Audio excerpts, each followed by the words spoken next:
ओम श्री परमात्मा ने नमः। मौत एक ऐसा सच जिससे हर कोई डरता है पर कोई बच नहीं सकता।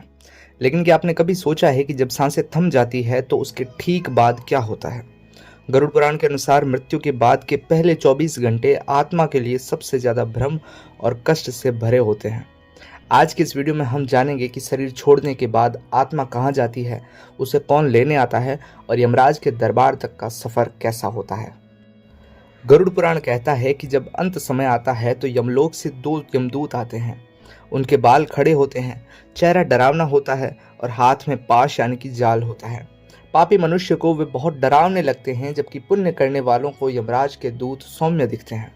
आत्मा शरीर के अंगूठे के बराबर एक सूक्ष्म रूप में धारण करती है और बाहर निकलती है। यमदूत तुरंत उसे पाश में बांध लेते हैं। शरीर छोड़ते ही आत्मा को तुरंत यमलोक नहीं ले जाया जाता, पहले उसे यमलोक की एक ट्रेलर यानी कि यात्रा पर ले जाया जाता है। इस दौरान आत्मा चीखती है, चिल्लाती है, अपने परिजनों को पुकारती है, लेकिन उसकी आवाज कोई नहीं सुन सकता। वह अपने ही शरीर में फिर से घुसने की कोशिश करती है, लेकिन यमदूतों का पास उसे खींच लेता है। आत्मा को भूख और प्यास सताने लगती है, लेकिन वह कुछ भी ग्रहण नहीं कर सकती। यमदूत आत्मा को वायु के वेग से यमपुरी ले जाते हैं। वहां उसे यमराज के सामने पेश किया जाता है। चित्रगुप्त उसके कर्मों का लेखा जोखा पढ़ते हैं।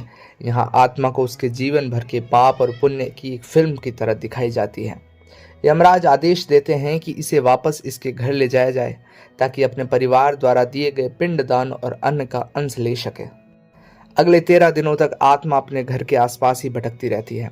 जो भोजन और पानी उसे दान के रूप में दिया जाता है, उसी से उसे वह शक्ति मिलती है जिससे वह यमलोक तक के 47 दिनों के कठिन सफर पर निकल पड़ता है। इस सफर के बारे में आगे अलग से एक वीडियो बनाएंगे। चैनल के साथ जुड़े रहिएगा, सब्सक्राइब करके रखिए, बहुत ही धमाकेदार वीडियोस आने वाली हैं। फिलहाल इस वीडियो में देखते हैं, अगर किसी का पिंडदान नहीं होता तो वह आत्मा प्रेत बनकर जंगलों में भटकती रहती है। इसलिए 13 दिनों के कर्मकांड को गरुड़ पुराण में अनिवार्य बताया गया है। आज की जनरेशन इस सब को नहीं मानती, लेकिन ये वैज्ञानिकों के लिए भी एक असमंजस भरी कहानी है कि मृत्यु के बाद जो आत्मा के शरीर से चेतन तत्व निकलता है वो कहाँ जाता है।